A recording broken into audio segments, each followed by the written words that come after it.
இப்போ நம்ம பேட்டி கொடுத்துட்டு இருக்க இந்த நேரத்திலேயும் மக்கள் வந்து போராட்ட களத்தில் உட்காந்துட்டு இருக்காங்கன்றது போராட்டம் நடந்துட்டு இருக்கு. இன்னைக்கு 19வது நாள் போராட்டம், தொடர் போராட்டம். 26ஆம் தேதி இரவு 11:30 மணிக்கு கேஸ் லீக் ஆனதுலேருந்து 27ஆம் தேதி காலையில் தன்னெழுச்சியாக எண்ணூரில் 5 மையங்களில் ஒரே நேரத்தில் ஆர்ப்பாட்டமாக இருந்து ஒரு இண்டஸ்ட்ரியில் ஒரு ஆக்சிடென்டால் பொல்யூஷன் நடந்திருக்கு, பாதிப்புகள் இருக்குது. மக்கள் கிட்ட 55 பேர் ஹாஸ்பிட்டலைஸ் ஆகிருக்கிறாங்க.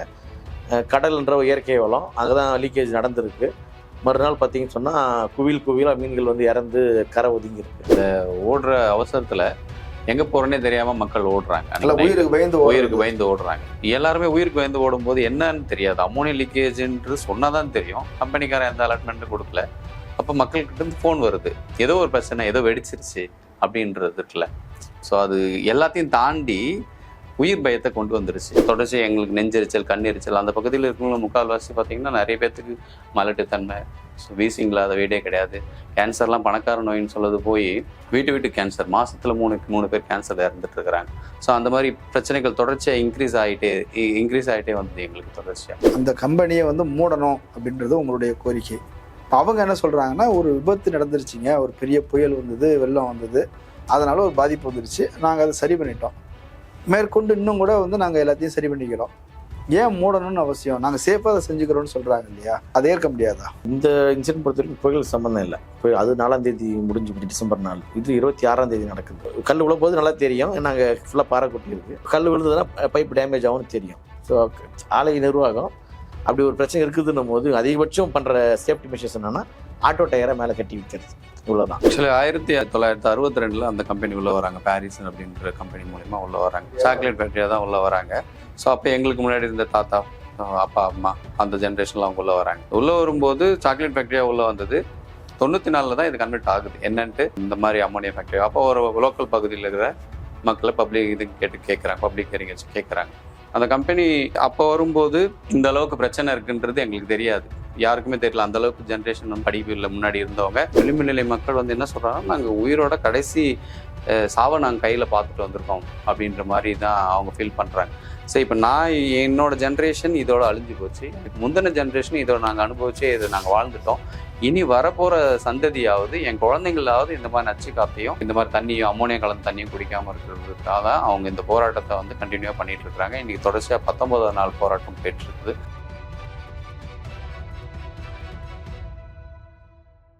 அரண்சை நேயர்களுக்கு வணக்கம். நான் மதன் நெறிவலகன். இன்றைய நமது சிறப்பு விருந்தினர்கள் 2 பேர் வந்திருக்கிறாங்க. பகத், விசாந்த். எண்ணூர் பகுதியில் வந்து ஒரு அம்மோனியா வாயு வந்து கசிவு அப்படிங்கிறது ஏற்பட்டது. ஒரு பெரிய பாதிப்பு ஏற்பட்டு மக்கள் போராட்டங்கள் நடந்தது. அதன் பிறகு சில நாட்களாக அங்கே என்ன நடக்குது அப்படின்றதே யாருக்கும் தெரியாமல் இருந்தது. ஊடகங்களில் செய்திகள் வரல. பெரிய அளவில் வந்து கட்சிகள், அமைப்புகள் யாரும் போகிறது வர்றது அப்படிங்கிறது இல்லை. அதனால் அங்கே என்ன நடக்குது, என்ன போயிட்டு இருக்குது, மக்கள் என்ன பண்ணிட்டு இருக்கிறாங்க, போராட்டம் எப்படி இருக்குது என்பது குறித்தான் நம்ம பேச இருக்கிறோம். அதற்காக தான் நம்மளுடைய விருந்தினர்கள் வந்திருக்கிறாங்க. அவங்கள வரவேற்கலாம். வணக்கம் தோழா. வணக்கம். இன்னொரு பகுதியில் போராட்டம் நடந்து ஒரு எல்லாருடைய கவனத்தையும் பெற்றது. அந்த ஆயில் கசிவுல இருந்து அதுக்கப்புறம் அம்மோனியா கசிவு, அதுக்கு எதிரான போராட்டம், ஒரு பெரிய போராட்டம் நடந்துகிட்டு இருக்குது என்பது போல தோற்றம் இருந்தது. திடீர்னு எதுவுமே இல்லை, ஒண்ணுமே இல்லை அப்படிங்கிற மாதிரி ஆயிருச்சு. என்ன நடந்துகிட்டு இருக்காங்க? இப்போ நம்ம பேட்டி கொடுத்துட்டு இருக்க இந்த நேரத்திலேயும் மக்கள் வந்து போராட்ட களத்தில் உட்காந்துட்டு இருக்காங்கன்றது போராட்டம் நடந்துட்டு இருக்கு. இன்னைக்கு 19வது நாள் போராட்டம், தொடர் போராட்டம். 26ஆம் தேதி இரவு 11:30 மணிக்கு கேஸ் லீக் ஆனதுலேருந்து 27ஆம் தேதி காலையில் தன்னெழுச்சியாக எண்ணூரில் 5 மையங்களில் ஒரே நேரத்தில் ஆர்ப்பாட்டமாக இருந்து 28ஆம் தேதியிலேருந்து அது ஒருங்கிணைக்கப்பட்டு ஒரே மையத்தில் இருந்து போராட்டம் நடத்துவதுன்னு சொல்லி அந்த பெரிய குப்பம்ன்ற ஊர் வாசலில் தான் கோரமண்டல இண்டஸ்ட்ரியினுடைய என்ட்ரன்ஸ் இருக்குது. அந்த என்ட்ரன்ஸ் வழிமறைச்சு தான் வந்து மக்கள் உட்காந்துட்டு இருக்காங்க. பெரிய ஆலமரம் தான் எங்களுக்கான ஒரு பாதுகாப்பாரனாக இருந்துகிட்டு இருக்கு. அந்த ஆலமரத்தின் அடியில் வந்து உட்காந்து கிட்டத்தட்ட இன்னைக்கு 19வது நாள். எண்ணூர் அனைத்து கிராமங்களும் பங்கேற்கிற வகையில் எங்களுக்குள்ள வந்து ஒரு வேலை பிரிவுகளை ஏற்படுத்தி வச்சிருக்கிறோம். தினமும் குறைஞ்சபட்சம் ஒரு 500 பேர்லேருந்து ஒரு 1200 1500 பேர் வரைக்கும் வந்து போராட்டத்தில் பங்கேற்கக்கூடிய ஏற்பாடு என்பது இருக்குது. கிட்டத்தட்ட வந்து அதில் சரிபாதிக்கு மேல் ஒரு 1000 பேர் உட்காராங்கன்னா கட்டமாக 700 பேர் வந்து பெண்களுடைய பங்கேற்பு என்பது பெரிய அளவில் இன்னைக்கு வரைக்கும் தொடர்ந்துட்டு. இப்போ போராட்டம் நடந்துகிட்டு இருக்குது. அரசு தரப்புல இருந்து பேச்சுவார்த்தைக்கு வந்திருப்பாங்க, எம்எல்ஏ வந்திருப்பாங்க, எம்பிக்கள் வந்திருப்பாங்க. ஏதோ ஒரு வகையில் அதை பிரச்சனையை சுமூகமாக முடிக்கணும் அப்படின்னு முயற்சிகள் எடுத்திருப்பாங்க இல்லையா? என்ன நடந்தது? கிட்டத்தட்ட போராட்டம் வந்து 28ஆம் தேதி துவங்கி முதல் 4 நாளுக்கு பெருசாக யாரும் அது மாதிரி வரல. அரசியல் கட்சிகளாக, இடதுசாரி அமைப்புகள், விடுதலை சிறுத்தைகள், நாம் தமிழர் அமைப்புகள்லாம் வந்து ஆதரவு தெரிவிச்சுட்டு போனாங்க. ஸோ ஒரு இடத்துல எம்எல்ஏ நேரடியாக KP சங்கர் அவர்கள் நேரடியாக தொடர்பு கொண்டு அவங்களோட கோரிக்கை மனு கொடுத்துருந்தோம். ஸோ அவர் ஏற்கனவே விஷயம் தெரியாதவர் இல்லை. ஸோ சம்பவம் நடந்த அன்னைக்கு வந்து அந்த ஊர்ல இருந்து மக்களை வெளியேற்றுறதுக்கான வேலைகளில் அவரும் நேரடி களத்தில் இருந்து போலீஸ் டிபார்ட்மெண்ட்டை இறக்கி விட்டதில் அவங்களோட இருந்து அவரும் வேலை பார்த்தார். அன்னைக்கு கிட்டத்தட்ட 26ஆம் தேதி நைட்டு வந்து பெரியகுப்பத்தினுடைய பெரும்பகுதி மக்கள் வந்து அங்கேருந்து வெளியேற்றப்பட்டு அவர் வீட்டு பகுதியில் தான் வந்து பாதுகாப்பு வச்சிருந்தோம். விஷயம் தெரியும் அவருக்கு. ஸோ கொடுத்த உடனே நான் என்ன என் மூலியமாக செய்ய வேண்டியது செய்கிறேன்னு சொல்லி கலெக்டர்கிட்டையும் போலீஸ் கண்ட்ரோல் போர்டு உள்ளிட்ட துறைகளுக்கும் வந்து மனுவை வந்து ஃபார்வர்ட் பண்ணி மறுநாளே வந்து களத்துக்கும் வந்தார். எங்களோட உரையாடல் நிகழ்த்திட்டு என்ன எதிர்பார்க்குறீங்கன்னு ஒரே கோரிக்கை தான்.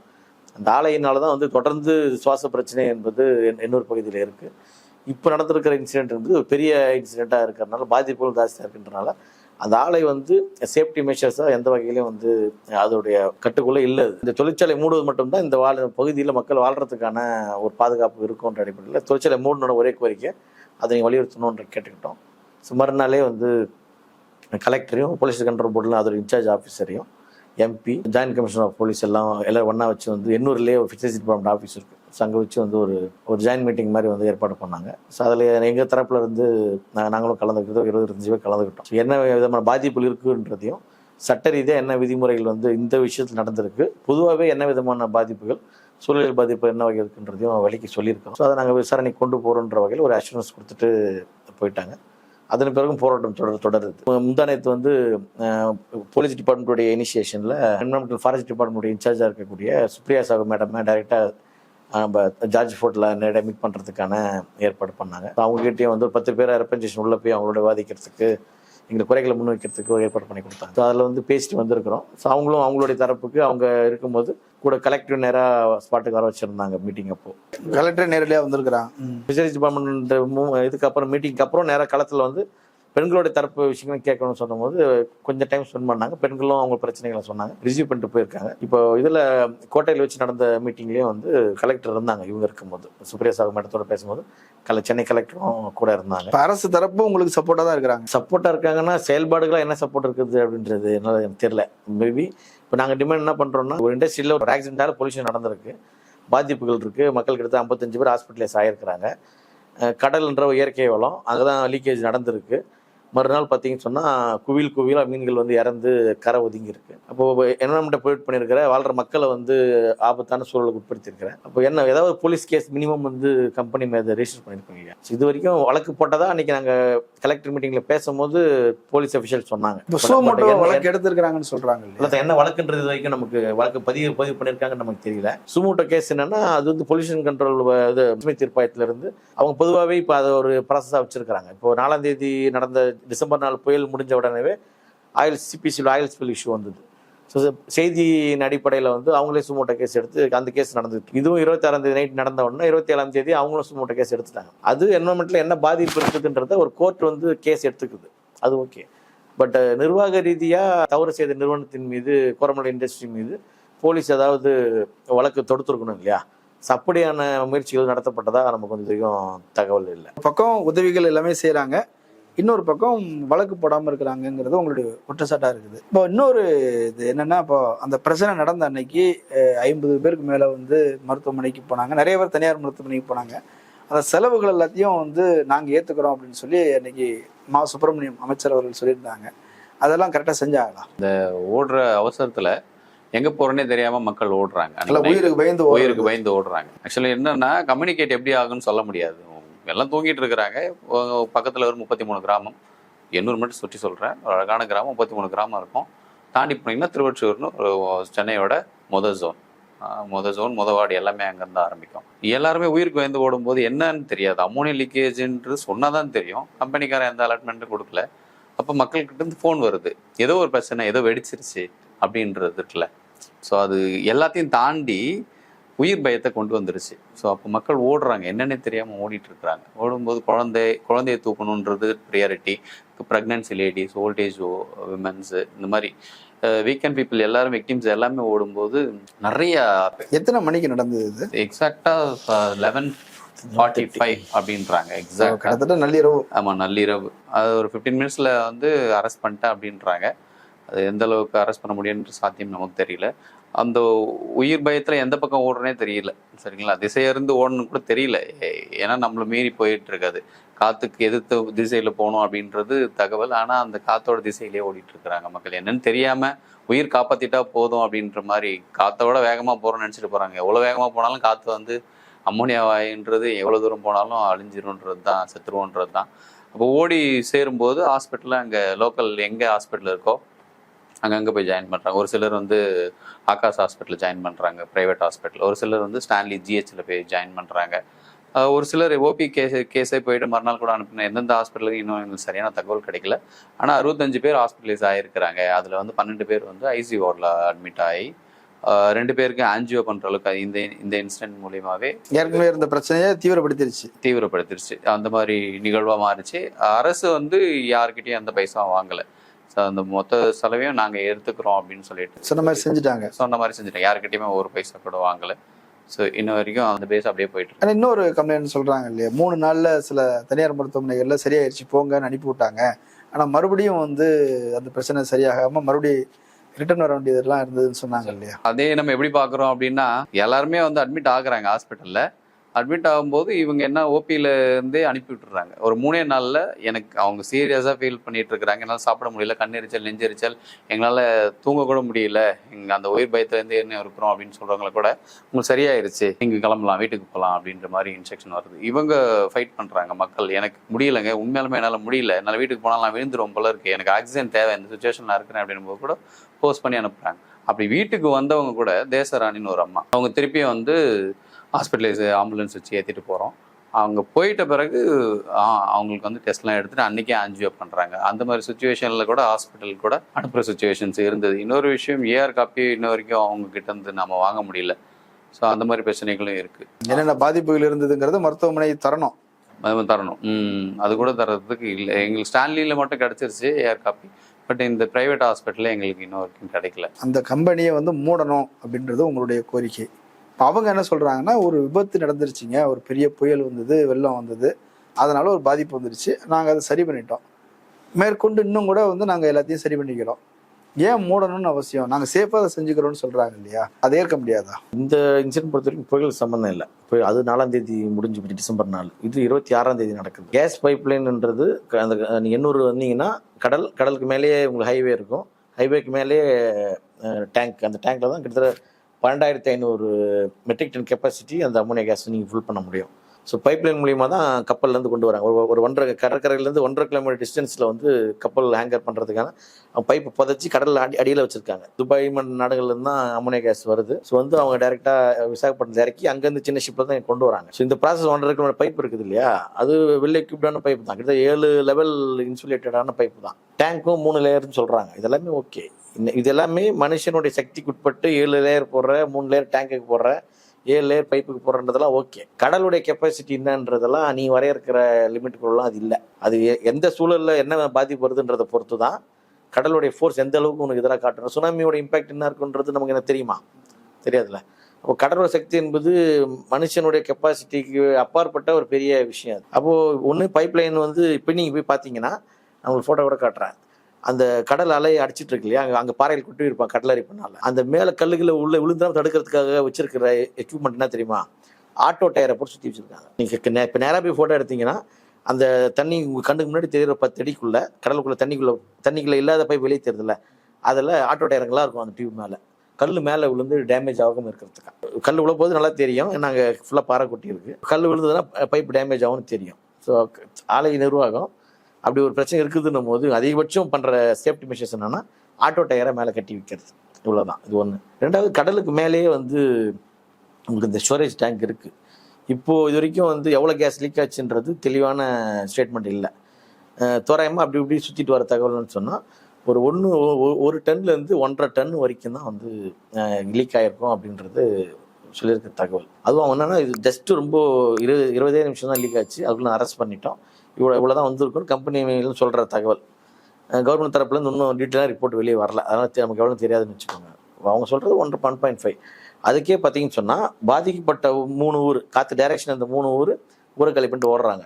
இவங்க ஓடுறாங்கன்ற தகவல் எண்ணூருக்குள்ளே பரவும் போது கிட்டத்தட்ட 800 முழுக்க 40,000 மக்கள் வந்து ட்ராமாவில் கிளம்பி ஓடுறாங்க. இவங்களுக்கு இந்த கேஸ் லீக்கான என்ன பாதிப்பு வரும்னு தெரியாதுன்னு சொன்னால் இவ்வளோ ட்ராமா வராது. எப்பயுமே அப்பப்போ லீக் ஆகிட்டு இருக்கிறதுனால அந்த கேஸ் லைட்டாக வரும்போதே நெஞ்சு எரிச்சலும் தூக்கமின்மையும் கண் எரிச்சலும் பயங்கரமாக இருக்கும். இப்போ வெடிச்சிருச்சுன்னு ஒரு செய்தி வந்த உடனே கிட்டத்தட்ட 800 முழுக்க இருக்கிற மக்களில் ஈக்குவல் ஆஃப் 800 விட்டு கிடைக்கிற வாகனங்களில் ஏறி கிளம்பி ஓடுறாங்க. காரு பைக்கில் முடிச்சிடறேன், காரு பைக்கு இது எல்லாமே எடுத்துகிட்டு ஓடுறாங்க. இதுதான் இருக்கிற சுச்சுவேஷன் வச்சுக்கோங்க. அப்போ கடல் மேலே இருக்கிற டேங்க்கு நாளைக்கு வேற ஒரு டிசாஸ்டர் வந்ததுன்னு சொன்னால், இங்கே ஈஸ்ட் கோஸ்ட்டில் கடந்த 10 வருஷத்துல வந்த புயல் மட்டும் கணக்கு எடுத்துக்கோங்க. எத்தனை புயல் வந்து இந்த கடற்கரை கடலூருக்கும் பழையர்காட்டுக்கு நடுவில் எத்தனை புயல் கரை கடந்து வச்சுப்பாங்க. அடுத்து முழுக்க உங்களுக்கு ஃபுல்லாக கிளைமேட்டோடைய சேஞ்சஸ் வந்து நிறைய பாதிப்பு வரும்னு சொல்கிறாங்க. இல்லை ஓகே, இப்போ எனக்கு நீங்கள் சொல்கிற விஷயம் புரியுது. இப்போ உடனே வந்து நீங்கள் மூடுங்க அப்படின்னு சொல்கிறீங்க. ஆனால் என்ன சொல்கிறீங்க, அது ரொம்ப காலமாக இருக்குது, 60கள்லேருந்து அந்த ஃபேக்ட்ரி இருக்குதுன்னு சொல்கிறாங்க. 94ல் அது வந்து இந்த மாதிரி அமோனியாவும் சேர்த்து உற்பத்தி பண்ணுறாங்க அப்படின்னும் போது கேஸ் லீக் அப்படிங்கிறது ரொம்ப காலம் இருக்கிற ஒரு பிரச்சனைன்னா ஏன் தொடர்ந்து போராட்டங்கள் நடத்திருக்கலாம்ல? இப்போ திடீர்னு இப்போ மட்டும் போராட்டம் நடத்தி உடனே மூடுங்க அப்படின்னா அதில் நிறைய சட்ட சிக்கல் இருக்குது. ஒன்றிய அரசு ஒத்துக்கணும், நீதிமன்றம் ஒத்துக்கணும், சுற்றுச்சூழல் துறை, பல துறைகள் சம்மந்தப்பட்ட விஷயம் இருக்குது. பிடிச்சபடியில் அதை செய்யாதீங்க, இப்படி ஒரு கோரிக்கை வருதுல அரசு தரப்புல இருந்து. ஆக்சுவலி 1962 அந்த கம்பெனி உள்ள வராங்க. பாரிஸ் அப்படின்ற கம்பெனி மூலமா உள்ள வராங்க. சாக்லேட் ஃபேக்டரியா தான் உள்ள வராங்க. ஸோ அப்போ எங்களுக்கு முன்னாடி இருந்த தாத்தா அப்பா அம்மா அந்த ஜென்ரேஷன்ல அவங்க உள்ள வராங்க. உள்ள வரும்போது சாக்லேட் ஃபேக்டரியா உள்ள வந்தது 94 தான் இது கன்வெர்ட் ஆகுது என்னன்ட்டு இந்த மாதிரி அமோனியா ஃபேக்டரி. அப்போ ஒரு லோக்கல் பகுதியில் இருக்கிற மக்களை பப்ளிக் இது கேட்குறாங்க, பப்ளிக் ஹியரிங் வச்சு கேட்குறாங்க. இப்போ மக்கள் கருத்து கேட்பு கேட்கும்போது அவங்க என்ன சொல்கிறாங்கன்னா, அப்போ அவங்களுக்கு சரியான வெளியிட்டு இல்லை, என்னென்னா இது இவ்வளோதான் அப்படின்னு சொல்லிடுற மாதிரி. குறைந்தபட்சம் இப்போ இருக்கிற அந்த 12,500 டன்லாம் கிடையாது. அப்போ வந்து ரொம்ப கம்மியாக ஒரு 300-400 டன் மட்டும்தான் இருக்கும். அந்த மாதிரி ஒரு சின்ன உருண்டையான ஒரு டேங்கை வச்சு ரெடி பண்ணுறாங்க. ஸோ அந்த 94ல் வந்தது. 99லேயே ஒரு ஆக்சிடென்ட் நடக்குது. ஸோ இதை என்ன பண்ணுறாங்க, பெரிய குப்பம் மக்கள், அந்த பகுதியில் இருக்கிற மக்கள், அந்த ஊருக்கு பக்கத்துலேயே கிட்டத்தட்ட கம்பெனிக்கும் அவங்களுக்கும் உள்ள டிஃப்ரெண்ட் பார்த்தீங்கன்னா ஒரு 300 மீட்டர் தான் இருக்கும். இந்த பக்கம் பார்த்தீங்கன்னா பெரிய குப்பம்ன்றது 300 மீட்டர், இந்த பக்கம் பார்த்தீங்கன்னா ஒரு 350 மீட்டரில் எஸ்விஎம் நகர், 2 ஊருக்கும் நடுவில் தான் இருக்குது. சுற்றிப்பட்டு 2 கிலோமீட்டருக்குள்ளேயே கிட்டத்தட்ட இப்போ 70-80 மக்கள் வாழ்ந்துட்டு இருக்கிறாங்க. அதுக்கு நடுவில் தான் இந்த கம்பெனிஸ் இருக்குது. அந்த கம்பெனி அப்போ வரும்போது இந்த அளவுக்கு பிரச்சனை இருக்குன்றது எங்களுக்கு தெரியாது, யாருக்குமே தெரியல. அந்த அளவுக்கு ஜென்ரேஷன் வந்து படிப்பு இல்லை முன்னாடி இருந்தவங்க. இப்போதான் அந்த கடல் தொழில் பண்ணி எப்படியோ வந்து அவங்க பசங்கள்லாம் படிச்சு இப்போ நாங்கள்லாம் படிச்சு வெளில வந்திருக்கிறோம். அப்போ அவங்க தெரியாமல் விட்டுட்டு இருக்கிறாங்க. அதுக்கப்புறம் 99ல் ஒரு ஆக்சிடென்ட் நடக்குது. ஸோ இவங்க மக்கள் ஸ்ட்ரைக் அடிக்கிறாங்க, இந்த கம்பெனி எங்களுக்கு வேணாம், இந்த கம்பெனினால எங்களுக்கு பிரச்சனை இருக்குது, நீங்கள் சாக்லேட் கம்பெனியாக வரேன்னு சொன்னீங்க, கூடிய சீக்கிரம் உடனே வந்து அது உர தொழிற்சாலையாக மாற்றுறீங்க, இவ்வளோ கெமிக்கல் என்பிகே அப்படின்ற சோடியம் நைட்ரஜன் பொட்டாசியம் இந்த மாதிரி கெமிக்கலை போட்டு உரம் தயாரிக்கிறீங்க, யூரியான்ற தயாரித்து மக்களுக்கு சரி பண்ண அதிகப்படியான, அதுவும் அதிக அளவில் வச்சு. முதல்ல ஒரு சின்ன ஒரு 300 டன் 400 டன் இருந்தது, இப்போ 12,500 டன்ன்ற அளவுக்கு போகும்போது எங்களுக்கு இது பிரச்சனையாக இருக்குது, மக்கள் உயிர் வாழவே ப்ராப்ளம்னும் போது நாங்கள் எப்படி அனுமதிக்க முடியும் அப்படின்னு ஸ்ட்ரைக் பண்ணுறாங்க. அப்போ வந்து அந்த பகுதியிலிருந்து 57 பேர் வேலூர் சிறையில் அடைக்கப்படுறாங்க. கிட்டத்தட்ட 5 நாட்கள் வந்து ரிமாண்ட் ஆகி வேலூர். அப்பவே போராட்டம் நடந்திருக்குது. அப்பவே போராட்டம் நடந்தது தான், அது தொடர்ச்சியாகவே நடந்துட்டு இருக்கு. அதுக்கப்புறம் இந்த போராட்டங்களுக்கு அப்புறம் மக்கள் வந்து பெரிய அளவில் ப்ரொட்டஸ்டாக பண்ணலனாலும் அடிக்கடி போய் கேட்பாங்க, என்னென்ன பிரச்சனை இருக்குது, என்ன பிரச்சனைங்க அப்படின்னு கேட்கும்போது, ஏன் இந்த மாதிரி அதிகமாக வருது ப்ரொடெக்ஷன். அப்போ எப்போவுமே வந்து எங்களுக்கு அந்த வாயில் வந்து அது கலந்துருக்க அந்த நச்சுத்தன்மை வந்து தொடர்ச்சியாகவே இருக்கும். நைட்டு பெரும்பாலும் பார்த்தீங்கன்னா 11 மணி மக்கள் தூங்குற நேரம், அங்கே கிளைமேட் சேஞ்ச் ஆகுதுனாவே இவங்களோட ஆட்டம் ஆரம்பிச்சிடும். ஸோ லைட்டாக தூரல் வந்தாலும் சரி, மழை பெஞ்சாலும் சரி, இந்த மாதிரி நேரங்களில் அதிகமாக அவங்க தம் பண்ணி வச்சுருக்க மொத்த ஸ்டோரேஜையும் எடுத்து வெளியில் வாயுவாக கன்வெர்ட் பண்ணுவாங்க. அது என்ன பண்ணுவாங்கன்னா, கந்தகம் அந்த பாஸ்பரஸ் இருக்குது, சல்ஃபர் இருக்கு இல்லைங்களா, அதை எரிப்பாங்க. எரித்து அதோட மிங்கிள் பண்ணி அதுலேருந்து சொல்யூஷன் எடுத்து அதை ஆசிட் எடுப்பாங்க, பாஸ்பரஸ் ஆசிட்னு எடுப்பாங்க. ஸோ அது ரெண்டுத்தையும் மிங்கிள் பண்ணி சொல்யூஷன் ப்ரொடக்ஷன் போகும்போதே நம்ம கண்டினியூஸாக எரிஞ்சிட்டே இருக்கும். தொடர்ச்சி எங்களுக்கு நெஞ்செரிச்சல், கண்ணெரிச்சல், அந்த பகுதியில் இருக்கிறவங்க முக்கால்வாசி பார்த்தீங்கன்னா நிறைய பேர்த்துக்கு மலட்டுத்தன்மை, ஸோ வீசிங் இல்லாத வீடே கிடையாது. கேன்சர்லாம் பணக்கார நோயின்னு சொல்லுறது போய் வீட்டு கேன்சர், மாதத்தில் 3 பேர் கேன்சரில் இறந்துட்டு இருக்கிறாங்க. ஸோ அந்த மாதிரி பிரச்சனைகள் தொடர்ச்சியாக இன்க்ரீஸ் ஆகிட்டே வந்தது எங்களுக்கு தொடர்ச்சியாக. ஸோ அதனால் அந்த ப்ரொட்டஸ்ட் பண்ணாங்க. அப்பப்போ போய் கேட்பாங்க, குறைப்பாங்க, அளவு குறைப்பாங்க. இதுதான் தொடர்ச்சியாக நடந்துட்டு இருக்குது. ஆனால் இன்னைக்கு வந்து இருக்கு இல்லையா, அந்த அமோனியம் லீக்கேஜ் இருக்கு இல்லையா, அது வந்து ஒரு கப்பலில் வந்து இங்கேருந்து கரெக்டாக கடலுக்கும் அந்த கப்பல் நிற்கிற இடத்துக்கும் 2.25 கிலோமீட்டர் எக்ஸாக்டாக சொல்லணும்னா, அந்த டேங்க்குக்கும் கடலுக்கும் பார்த்தீங்கன்னா 50 மீட்டர் தான் இருக்கும். ஸோ அப்போது அந்த இடத்துல வந்து ஒரு 4 போயா இருக்கும், அது பேர் போயான்னு சொல்லுவாங்க, 4 நங்கூரம் இருக்கும். அந்த நங்கூரத்தில் நிப்பாட்டிட்டு அந்த இடத்துல வந்து ஏற்றுவாங்க, இன்புட் பண்ணுவாங்க கம்பெனிக்கு லோட் பண்ணும்போது. நிறைய டைம் நாங்கள் கேட்கும்போது அங்கே இருக்க முழுக்காலிங்க அங்கே இறங்கி வேலை செய்கிற கேட்கும்போது, இது வந்து ஓவர் அலை இருக்கிறனாலையும் காற்று அதிகமாக இருந்தாலும் அந்த பிச்சுக்கும் அப்படின்னுவாங்க, அந்த இதுவே அருந்துரும். அப்போ அருந்துட்டு நீங்கள் இன்புட் ஆகும்போது அருந்துருச்சுன்னா மொத்த கேஸும் வந்து மொத்த அம்மோனியாவும் லிக்விட் ஃபார்மில் தான் வெளில வரும். அது கடலுக்குள்ளே கலந்தது அப்படின்னா ஒட்டு மொத்தமாக எல்லா ஏரியாவும் சென்னை முழுக்க, சென்னை, திருவள்ளூர் மாவட்டங்கள் மொத்தமே காலி ஆகிடும். ஸோ அந்த மாதிரி இன்சிடென்ட் எப்பவுமே இருக்கு. 2 வாட்டி அருந்து இருக்குன்னு சொல்லியிருக்கிறாங்க. ஒரு சைடு மட்டும் அருந்திருக்கு, 2 சைடு அருள் அப்படின்றாங்க. ஸோ இந்த இன்சிடென்ட் வந்து கப்பல்லேருந்து இன்புட் ஆகும்போது ஆக்சிடென்ட் ஆயிருந்தா இங்கே நம்ம யாருமே சென்னை முழுக்க நம்ம பார்த்துருக்க முடியாதுன்றது நிதர்சன உண்மை. இன்னொரு போப்பாலாக தான் நம்ம எண்ணூரையும் இந்த வட சென்னையும் நம்ம பார்த்துருக்குற நிலமையில் தான் இருக்குது. ஆனால் அங்கே இருக்கிற ஸ்லைட் லீக்கேஜ், அவங்க சொன்ன விஷயங்கள் அதுதான். ஸ்லைட் அந்த மிச்சம் மீதி இருக்குன்னு சொல்லுவாங்க இல்லைங்களா, அது இன்பிட்வீன் 10 மீட்டர் இங்கேருந்து கடலுக்கும் கம்பெனிக்குள்ளே 10 மீட்டருக்குள்ளே தான் வந்து ஓப்பன் ஆகிருக்கு, பஸ்ட் ஆகிருக்கு. ஸோ அந்த இடத்துல மிச்சம் மீதி இருந்தது மட்டுமே பஸ்ட் ஆகி கிட்டத்தட்ட நாங்கள் வந்து 40,000-50,000 மக்கள் உயிருக்கு பறி கொடுத்து ஓடுறோம், பயந்து ஓடுறோம்.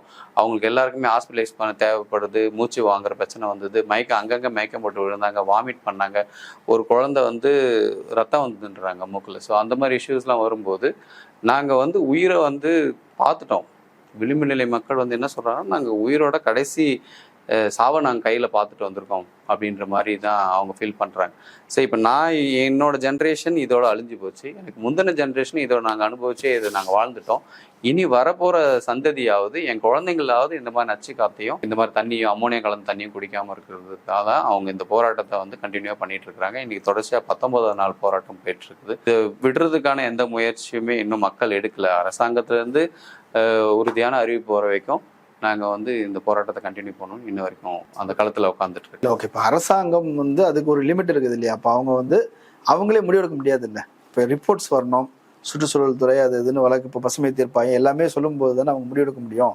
இப்படி ஒரு இதை சொல்கிறாங்கல்ல, அதை இப்போ நான் சின்ன உதாரணமும் சொல்லிடுறேன். இப்போ அந்த கூடங்குளம் பிரச்சனை, இடிந்தகரை பிரச்சனை, கூடங்குளம் பிரச்சனை கூட அது வேற, அது சர்வதேசிய அரசியல், தேசத்தின் பாதுகாப்பு, இப்படி ஒன்று சொல்ல முடியும்.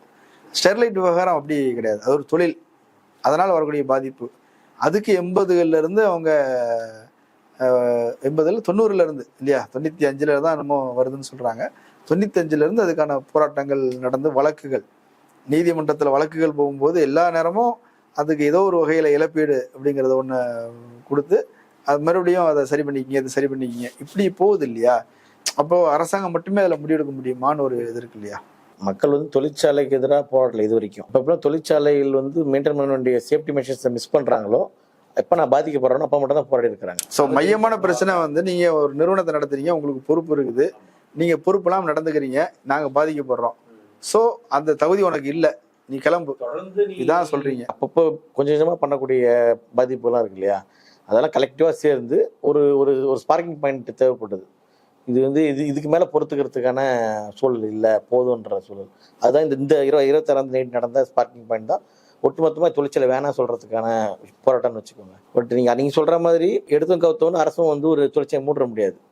பட் மூடுவதற்கான எல்லா முகாந்திரமும் இது இருக்குன்றது தான். இப்போ ஏற்கனவே விஷயம் பேசும்போது கப்பல்லேருந்து எப்படி பொருள் வருது சொன்னார் இல்லையா, ஒட்டுமொத்தமாக சேஃப்டி மெஷர்ஸ் வந்து இவங்க இந்த டிரான்ஸ்போர்ட்டேஷன் ப்ராசஸ் எல்லாமே கம்ப்ளீட்லி கம்ப்யூட்டரைஸ்ட், எல்லாமே வந்து கேமரா மூலிமா வந்து அந்த மூமெண்ட் எல்லாமே கண்காணிக்கப்படும். ஏதாவது ஒரு இடத்துல சின்ன ஒரு கேப் இருந்தால் கூட, கப்பலோட பைப்பை ஜாயின் பண்ணுறாங்க இல்லையா, அதில் சின்ன கேப் இருந்தால் கூட, ஒரு சொட்டு தண்ணி உள்ளே போயிட்டா கூட அலாரம் அடிச்சிடும், லீக் இருக்க சொல்லி, அதாவது மூமெண்ட்டே ஸ்டாப் பண்ணிவிடும், லீக் கேஸ் வெளியே வராது. அந்த அளவுக்கு ப்ராசஸ் இருக்கிறது தான். அப்போ அவ்வளோ எக்யூப்டான ப்ராசஸ் இருக்குன்னு சொல்கிற இது உங்கள் மேனேஜரோட ஸ்டேட்மெண்ட். இது இப்போ சொல்கிற மேனேஜ்மெண்ட்டால் ஒரு கேஸ் லீக் ஆச்சுன்னு சொன்னால் ஃபஸ்ட்டு விஷயம் வந்து நீங்கள் மற்றதெல்லாம் இருக்கட்டும், ஃபஸ்ட்டு விஷயம் அலாரம் அடித்து மக்கள், பக்கத்தில் இருக்க மக்களுக்கு இது ஆபத்தான சூழல் இருக்குது, தப்பிச்சு போயிடுங்கன்னு சொல்கிறது தான். அலாரம் அடிக்கல. நைட் ஷிஃப்ட்டு முடிச்சுட்டு வீட்டுக்கு போகிறவங்களும் அந்த பக்கமாக திருவத்தூர்லேருந்து எண்ணூருக்கு, காசிமேடு ஹார்பருக்கு மீன் தொழில் செய்கிறதுக்காக போயிட்டு வர்றவங்களும் ஸ்மெல்லை பார்த்து தான் அலர்ட் ஆகி பக்கத்து கதவு அதிகமாக இருக்குது நெடின்னு சொல்லி கதவு தட்டி மக்கள் துரத்துறாங்க. ஸோ என்ன வாயு வெளியே வந்துருக்குது, என்ன பிரச்சனை கூட மக்களுக்கு தெரியாது. இப்போ தகவலை என்னன்னு பரவுது, இவங்கெல்லாம் வெளியேறிட்டாங்க. இவங்க அடுத்த ஊருக்கு போய் சொல்லும் போது இது மாதிரி கேஸ் டேங்க் வெடிச்சிருச்சான், எல்லாம் தப்பிச்சு போக சொல்லி இது சொல்கிறாங்க. இவன் போலீஸ் உடனே 100க்கும் இது போய் லோக்கல் போலீஸும் ஸ்பாட்டுக்கு வந்துட்டாங்க. கம்பெனி மேனேஜ்மெண்ட் சேர்க்குறாங்க, என்ன பிரச்சனை, இது என்னவா இருக்குன்றதெல்லாம் அவங்க கேட்டு அவங்க தான் கிளாரிஃபை பண்ணுறாங்க. இந்த கிளாரிஃபிகேஷன் பண்ணுறதுக்கு முன்னாடியே 1.5 மணி நேரம் ஆயிடுச்சு, மக்களெல்லாம் ஊரை விட்டு ஓடியாச்சு. ஓகேங்களா, மேனேஜ்மெண்ட் வந்து ரிப்போர்ட் தரும்போது என்ன சொல்கிறாங்கன்னா, நாங்கள் வந்து 20 மினிட்ஸில் வந்து லீக்கேஜ் அரெஸ்ட் பண்ணிட்டோம், மக்கள் வெளியேற்றுவதற்கான எல்லா ஏற்பாடும் செஞ்சோன்னு சொல்கிறான். அப்படி எந்த ஒரு ஒரு ஒரு 1/2 hour 40 மினிட்ஸ் கழிச்சு ஒரு ஆம்புலன்ஸ் உள்ளே போனதாக சொல்கிறாங்க மக்கள். அது நேராக கம்பெனிக்குள்ளே போயிட்டு கம்பெனிக்குள்ள ஸ்டாஃபுங்களை மட்டும் வந்து செக்யூர் பண்ணிட்டு வெளியே போயிடுச்சுன்னு சொல்லி சொல்கிறாங்க. ஸோ மக்களை ரெஸ்கியூ பண்ணுற அலாரமும் அடிக்கல, நீ எந்த டிரான்ஸ்போர்ட்டேஷன் ப்ராசஸும் நீ பண்ணல. இது ஒன்று. ரெண்டாவது, அதோட முக்கியமான பிரச்சனை என்னன்னு சொன்னால், எல்லா இண்டஸ்ட்ரியல் பில்ட்லையுமே இது மாதிரி அசாடஸ் கண்டிஷன் வரும், சேஃப்டி ட்ரில்லும் நடத்துவாங்க. பை சான்ஸ் இண்டஸ்ட்ரியில் வந்து ஒரு தீ விபத்து நடக்குது, இல்லை நெருப்பு ஏதாவது கேஸ் லீக்கேஜ் இருக்குதுன்னு சொன்னால் அந்த இண்டஸ்ட்ரி சார்ந்து ஒரு பாதிப்பு இருக்கும்ல, எப்படி மக்கள் தப்பிச்சு போகணும்னு சொல்லி சேஃப்டி ட்ரில் நடத்துவாங்க. ஸோ லோக்கல் விசாரித்த வரைக்கும் கடந்த 20 வருஷமாக, அதாவது சுனாமிக்கு முன்னாடி நடத்தினா ஞாபகம் பண்ணுறாரு. அப்போ நான் எப்படி தப்பிச்சு போகணும் எனக்கு ஒரு விஷயத்தை நீ கத்துறேன்னா, நீ தூக்கத்தில் இருப்பினாலும் எனக்கு ஞாபகம் இருக்கணும், அப்படி தானே இருக்கணும். அவர் சொல்கிற பதிலே அதிகபட்சம் நமக்கு கிளாரிட்டியான பதில் எதுனா, சுனாமிக்கு முன்னாடி நடந்ததா ஞாபகம்ன்றாரு. அப்போ சேஃப்டி ட்ரில்லுன்ற விஷயத்த வந்து நீ ஒரு பிரைமரி விஷயம் செய்யவே இல்லை. இதுதான் அடிப்படையான விஷயம். இப்போ நீங்கள் அப்போ சேஃப்டி மெஷர்ஸ்க்கான முயற்சியும் எடுக்கலை. உன்னுடைய மேனேஜ்மெண்ட் ப்ராசஸ் இருக்கு இல்லையா சயின்டிஃபிக்காக, அதுக்குள்ளேயும் சேஃப்டின்றது இல்லைன்னும் போது அப்போ மக்களுக்கு என்ன பாதுகாப்பு இருக்குது? இது ஒன்று. ரெண்டாவது, கவர்மெண்ட் தரப்புலேருந்து பொல்யூஷன் கண்ட்ரோல் போர்டு தான் இது எல்லாத்தையுமே மேனேஜ் பண்ண வேண்டிய முக்கியமான ஆள். இப்போது பைப்லைன் பிரச்சனை சொல்கிறது கடலுக்குள்ளே இருக்குது மேரிடைம் போர்டு. குறைஞ்சபட்சம் வழக்கமான ஜுடிஷியல் ப்ராசஸ் என்னன்னா, இப்போ இன்சிடென்ட் நடந்து 24 ஹவர்ஸ்க்குள்ளே பிரிமினரி ரிப்போர்ட் வெளியே வரணும். 3 டேஸ்க்குள்ளே 72 ஹவர்ஸ்க்குள்ளே வந்து டீட்டெயில் ரிப்போர்ட் வரணும். ஸோ இன்றைக்கி 19 நாள் இருக்கும். 17ஆம் தேதி வந்து அந்த டிபார்ட்மெண்ட் சார்ந்த பொறுப்பாளராக இருக்கக்கூடிய சுப்ரியா சாகு மேடம்கிட்ட பேசுகிறோம். அதுவரை வந்து அன்றைக்கும் இல்லை, இன்றைக்கி 19 நாள் ஆச்சு. இன்னைக்கு வரை டீட்டெயில் ரிப்போர்ட்டே இல்லை. இப்போ நிறுவன தரப்புல இருந்து இழப்பீடு கூட எதுவும் தரலையா? இது வரைக்கும் அவங்க எந்த வித பேச்சுவார்த்தைக்கும் மக்கள்கிட்ட வரல. அரசு தரப்புல வந்து இந்த மாதிரி பேசியிருக்கிறாங்க அப்படின்ற எங்கேயும் அது கம்பெனியோட வாய்ஸ் என்பது ஒரு 3 ப்ரெஸ் ரிலீஸ் வந்தது. முதல்ல இந்த பாதிப்பை நாங்கள் அரெஸ்ட் பண்ணிட்டோம்னு சொன்ன ப்ரெஸ் ரிலீஸும், அதுக்கப்புறம் கம்பெனி திறக்க போகுதுன்னு சொல்லி ஒரு நியூஸில் ஒரு இது பரவச்சு, அது மறுத்தும் 2 ப்ரெஸ் ரிலீஸ் கொடுத்தாங்க. அதை தவிர்த்து இது வரைக்கும் எங்களுக்கு அஃபிஷியலாக எதுவும் வரல. அரசாங்க தரப்புல வந்து கம்பெனி பேசியிருக்கிறதா எந்த ஒரு ஸ்டேட்மெண்ட்டும் சொல்லலை இது வரைக்கும். உறுதியாக நிறுவனத்தை மூடணும், அது ஒன்று தான் தீர்வு அப்படின்னு உறுதியாக இருக்கிறீங்க. அதை தான் போராட்ட முழக்கமாகவும் கோரிக்கையாகவும் இருக்குது. ஓகே, இப்போ நம்ம நிகழ்ச்சியின் இறுதி பகுதிக்கு வந்துட்டோம். உங்களுடைய கருத்துக்கள் எல்லாம் நீங்கள் சொல்லியிருக்கிறீங்க. அதை அரசாங்கம் பரிசீலிக்க வேண்டும் அப்படிங்கிறது தான் மையமான விதை. அதை வந்து அரசாங்கம் நிச்சயமாக பரிசீலிப்பார்கள் என்று நாம் நம்புவோம். அதற்காக தான் அந்த போராட்டங்கள் நடந்துகிட்டு இருக்குது. எண்ணூறுன்றது சென்னை மாநகராட்சியோட ஒரு மூலையில் இருக்குது. பொதுவாகவே வளர்ச்சி இந்த எல்லா விஷயங்கள்லையும் வடசென்னை என்பது ஒரு புறக்கணிக்கப்பட்ட பகுதி தான். மெட்ரோ ட்ரெயின்லேயே வந்தீங்கன்னா கூட அண்டர் கிரவுண்டில் ட்ராவல் ஆச்சுன்னா வடசென்னைக்கு எல்லைக்குள்ளே விம்கோல ஆரம்பித்து சென்ட்ரல் வர வரைக்கும் சிக்னல் எடுக்காது. சென்ட்ரல் இந்த பக்கம் நீங்கள் மவுண்ட் ரோடு சைடு வந்து மெட்ரோவில் வந்தீங்கன்னா சிக்னல் எடுக்கும். ரொம்ப சிம்பிளாக புரிஞ்சுக்கணும். அதுதான் ஒரே ஒரு வசதி அரசாங்கம் ஏற்படுத்தி தருது. அது வடசென்னைக்குள்ளே போனால் அதுக்கான வசதி வாய்ப்புகள் வேறு, தென் சென்னைக்குள்ளே பயணிக்கும் போது வசதி வாய்ப்பு வேறு. இதான் சிம்பிளாக புரிஞ்சுக்கிறதுக்கு. அப்போ அங்கே வாழ்வாதார பாதிப்பு மட்டும் இல்லை, வாழ்க்கை பாதிப்புக்காக போராட்டம் நடந்து கொண்டு இருக்கிறது. அது இன்றைக்கி நாங்கள் நடத்துகிற போராட்டம், நாங்கள் பாதிப்பு நடத்துகிற போராட்டம். பட் அதோடைய முழு கெப்பாசிட்டியில் அந்த லீக்கேஜ் இருந்துச்சுன்னு சொன்னால் இது வெறும் எண்ணூரை மட்டும் பாதிக்காது, ஒட்டுமொத்த சென்னையை பாதிக்கும். இப்போ நடந்த கேஸ் லீக் வெறும் 2 டன்னுக்குள்ளே, அதோட கெப்பாசிட்டி 12,500 மெட்ரிக் டன். செனகலில் 1992 நடந்த இன்சிடெண்ட்டில் வெறும் 24 டன் கேஸ் லீக் ஆனதில் 22 பேர் வந்து இறந்துருக்கிறாங்க. கிட்டத்தட்ட 1500 பேர் வந்து ஹாஸ்பிட்டலைஸ் ஆகியிருக்காங்க. ஸோ அதுதான் ஒரு அமோனியா கேஸ் அது ஃபுல் எஃபெக்டில் லீக் ஆச்சுன்னா எவ்வளோ பாதிப்பு ஏற்படுத்துன்றதுக்கான இது உதாரணம். இது அந்த இதில் இருந்து இந்த போராட்டம் வெறும் 800 மக்களுக்கான எங்களை உயிர் பிரச்சனை சம்மந்தப்பட்ட போராட்டம் மட்டுமல்ல, ஒட்டுமொத்த சென்னை சுற்றுவட்டத்தில் இருக்கக்கூடிய அனைத்து மக்களுடைய வாழ்க்கையை பாதுகாப்பதற்கான போராட்டம் என்ற அணுகுமுறையோட மக்கள் பார்க்கணுன்றதை வந்து கோரிக்கை இருக்கு. ஓகே, நிச்சயமாக மக்கள் பரிசீலிப்பார்கள். கலந்து கொண்டு கருத்துக்களை பகிர்ந்து மிக நன்றி. நேரிலே மற்றொரு விருந்தினரோடு மீண்டும் சந்திக்கலாம். நன்றி. அரண்சை நண்பர்களுக்கு வணக்கம். அரண்சை ஊடகம் சுயேட்சையாக இயங்குவதற்காகவே உருவாக்கப்பட்டது. நாம் செய்கிற வேலை உண்மையிலேயே மக்களுக்காக செய்கிறோம் என்பதை நீங்கள் நம்பினால், வாய்ப்பு இருந்தால் இந்த ரேசர் பே QR கோடுக்குள்ளே நீங்கள் வந்து அதை ஸ்கேன் பண்ணி எங்களுக்கு உங்களால் இயன்றதை விருப்பம் இருந்தால் ஆதரவு தெரிவிக்கலாம்.